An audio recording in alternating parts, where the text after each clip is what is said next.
Le Seigneur soit avec vous. Et avec votre esprit. Évangile de Jésus-Christ selon saint Matthieu. Gloire à toi, Seigneur. En ce temps-là, une fois sortis de la synagogue, les pharisiens se réunirent en conseil contre Jésus pour voir comment le faire périr. L'ayant appris, Jésus se retira de là. Beaucoup de gens le suivirent et il les guérit tous. Mais il leur défendit vivement de parler de lui. Ainsi devait s'accomplir la parole prononcée par le prophète Isaïe. « Voici mon serviteur que j'ai choisi, mon bien-aimé en qui je trouve mon bonheur. Je ferai reposer sur lui mon esprit. Aux nations, il fera connaître le jugement. Il ne cherchera pas querelle, il ne criera pas. On n'entendra pas sa voix sur les places publiques. Il n'écrasera pas le roseau froissé, il n'éteindra pas la mèche qui faiblit, jusqu'à ce qu'il ait fait triompher le jugement. Les nations mettront en son nom leur espérance. » Acclamons la parole de Dieu. Louange à toi, Seigneur Jésus. Alors, dans la première lecture, Dieu dit « Malheur à ceux qui préparent des mauvais coups ». Et dans l'Évangile, les pharisiens préparent un mauvais coup puisqu'ils complotent la mort de Jésus. Préparer des mauvais coups, élaborer des projets malveillants contre le prochain, même s'ils sont minimes, même si ces projets sont minimes, sont petits, voilà ce qui doit être complètement et absolument banni de nos vies chrétiennes. Et les mauvais coups et les projets malveillants prennent naissance dans nos mauvaises pensées contre le prochain. C'est dans la plus petite pensée malveillante que prend forme le plus grand crime de l'humanité. Car la pensée malveillante, une fois qu'elle atteint sa maturité, engendre la colère, et la colère engendre la haine, et la haine engendre le crime.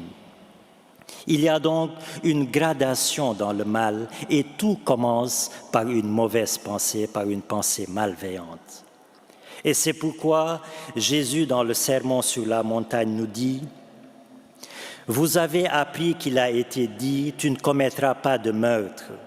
Si quelqu'un commet un meurtre, il en répondra au tribunal. Eh bien, moi, je vous dis, si quelqu'un se met en colère contre son prochain, il en répondra au tribunal. » Comme pour nous dire que se mettre en colère, c'est déjà se mettre sur le chemin du crime. Car la colère engendrée par la pensée malveillante pousse à la haine et la haine pousse au crime. Jésus nous demande donc de couper le mal à sa racine. Et la racine du mal, c'est la pensée malveillante, car tout acte mauvais commence par une pensée mauvaise. Il s'agit donc pour nous, frères et sœurs, de nous débarrasser, de purifier notre esprit de nos pensées malveillantes. Et comment faire?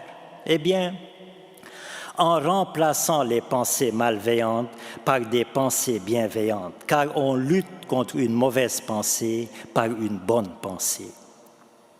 Et pour remplacer les pensées malveillantes par les pensées bienveillantes, il nous faut d'abord et avant tout nous déconnecter de la source des mauvaises pensées, c'est-à-dire de l'esprit malsain, l'esprit de compétition, de jugement, de convoitise, de jalousie, et nous connecter à la source des bonnes pensées, c'est-à-dire l'Esprit Saint, esprit de bienveillance, de charité et de fraternité.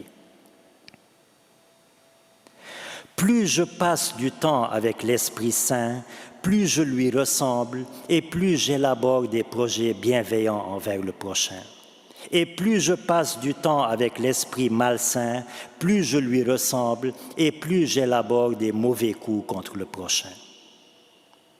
Alors, vous me direz, oui, mais c'est difficile d'avoir une bonne pensée envers mon prochain quand mon prochain n'est pas bon, quand il n'est pas agréable, quand il a un mauvais comportement. Oui, c'est difficile. Mais je ne pense pas du bien de mon prochain parce qu'il est bien. Je pense du bien de mon prochain parce que moi je suis bien grâce à l'Esprit Saint qui habite en moi. C'est parce que l'Esprit du bien habite en moi que mes pensées coulent de source. C'est parce que l'Esprit du bien habite en moi que je dis du bien de l'autre et non pas parce que l'autre mérite mon bien. J'agis donc fidèlement à l'Esprit qui habite en moi et non en fonction du bien ou du mal de l'autre. Et c'est ainsi que Dieu fait avec nous. Dieu ne nous aime pas parce que nous sommes bons. Il nous aime parce que lui est bon et il agit fidèlement à sa bonté. Alors, frères et sœurs, demeurons dans l'Esprit de Dieu pour demeurer dans les pensées de Dieu, c'est-à-dire les pensées bienveillantes, même envers ceux qui ne les méritent pas, tout comme Dieu fait avec nous.